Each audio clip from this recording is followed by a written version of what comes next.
রাত্র বাজে 1টা। তো আসলে গরমে টিকতে পারি না, নিচে আসলাম।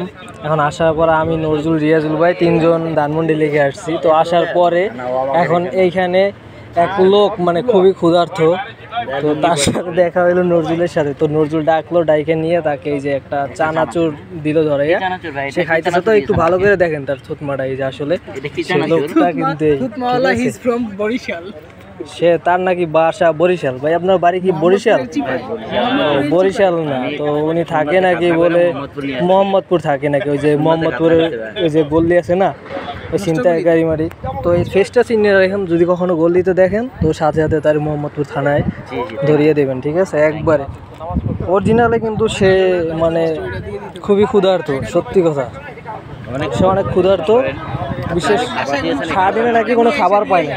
এই যে এতগুলো লোকের মাঝে মানে পরে নজরুলের সাথে দেখা হয়েছে, তো দেখা হওয়ার পরে এই ডাইকা একটা চানাচুর দিয়ে দিল।